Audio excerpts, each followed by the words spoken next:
So when you hear the term public relations, or PR, what pops into your head? You might think of slick press conferences, maybe some glossy magazine features. But the world of PR is so much more than that. It's this incredibly powerful force that shapes what we think, builds up brands, and sometimes can even save them from total disaster. So let's pull back the curtain and see how it really works.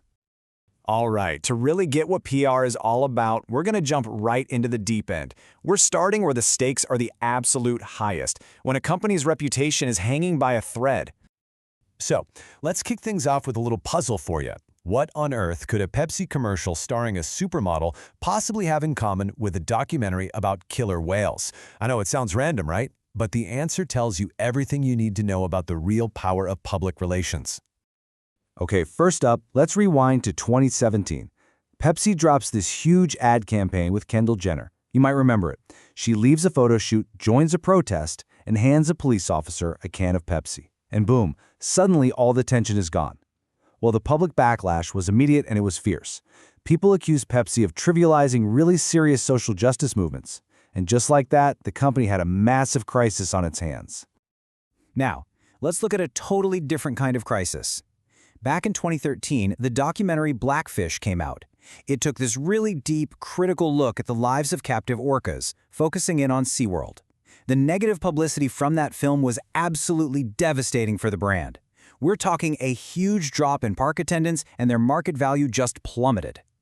So what's the connection? Both Pepsi and SeaWorld were staring down a public relations nightmare. These stories perfectly show the reactive, the protective side of PR. It's not just about sharing good news, it's about managing the bad. This is PR in full-blown red alert damage control mode. These examples really get us to the heart of what public relations actually is. So let's put a definition on it and look at the two fundamental sides of the PR world. You've got promotion and you've got protection. At its core, public relations is all about shaping perception. It's the professional game of creating and then maintaining a good public image for a company, an organization, or hey, even a person. It's really all about telling a story to the public. Now, it is absolutely crucial to understand the difference between PR and advertising.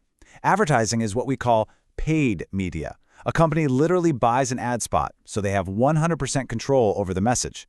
PR, on the other hand, is earned media. The coverage comes because you have a story so compelling that journalists choose to cover it. And that right there is why it's so much more credible to you and me. So you can pretty much think of PR as a two-sided coin. On one side, you have proactive promotion. This is the fun part, right? Sharing awesome stories, talking about all the great things the company is doing. But then you flip the coin and you've got reactive protection. That's the damage control we saw with Pepsi and SeaWorld, where PR pros jump in to defend a brand's reputation when something goes wrong. Okay, so how do PR pros actually do all this? Whether they're on offense, promoting, or on defense, protecting, they have a whole set of tools they use to shape public perception. Let's take a peek inside that toolkit. There are a few really key tools in any PR pro's arsenal. We're going to break down some of the most important ones. You've got press relations, public affairs, events, and of course, the big one, digital and social media. First up, press relations. This is classic bread and butter PR.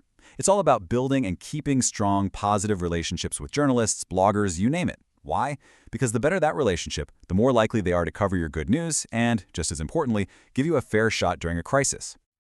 Next is public affairs. This is basically where business and politics intersect. It's all about working with government officials and trade groups to help shape public policy. For example, when Walmart wants to build a new store, their team will often meet with local politicians to talk about the jobs and economic boost it'll bring, trying to build that goodwill in the community. Events are another really powerful tool. By sponsoring or hosting things that line up with their values, companies can generate a ton of positive press. A perfect example is Kroger's longtime sponsorship of the Race for the Cure. It connects the brand to a cause that people really care about, and it shows the company is invested in the community. And finally, the absolute game changer, social media. And I don't think anything shows its power better than the #SFBatKid campaign. The Make-A-Wish Foundation turned San Francisco into Gotham City for a day, so a young boy with leukemia could live out his dream of being Batman. The story just exploded online. It went viral, captured hearts all over the globe, and showed the unbelievable power of digital PR to spread a positive message. Just wow. So, we've seen what PR is and the tools it uses. But here's the thing. Using those tools is like a high-wire act. PR is a total double-edged sword. The potential rewards are massive, but the risks are just as big. Let's start with the rewards, the upside. When PR hits, it really hits. Because it's earned, not paid for, it's super credible. People trust it more. And that credibility can directly lead to more sales and build a really powerful, positive brand image. And maybe the best part, it can be incredibly cost-effective. You want a perfect example of cost-effective? Remember the Ice Bucket Challenge? That viral social media campaign raised a staggering $115 million for ALS research around the world. I mean, the return on investment for that little bit of PR was just astronomical. But, and this is a big but, here's the other side of that sword, the risk. The single biggest drawback is that you have no direct control.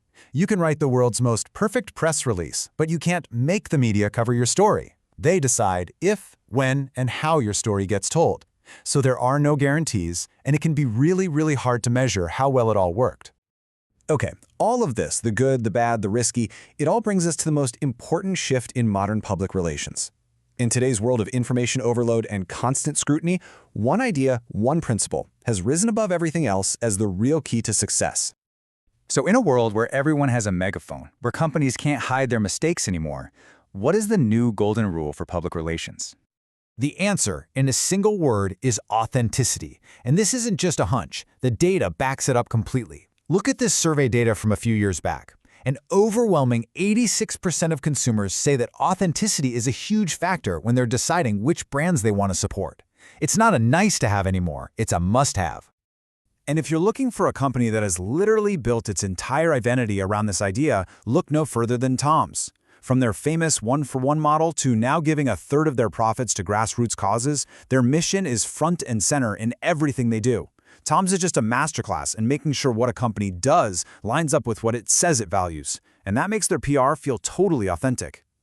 And that leaves us with one final and pretty crucial question to think about. In this age of transparency, where consumers are demanding more and more honesty from the brands they buy from, is being authentic the only real PR strategy that's left? It's something for all of us and every single brand out there to seriously consider.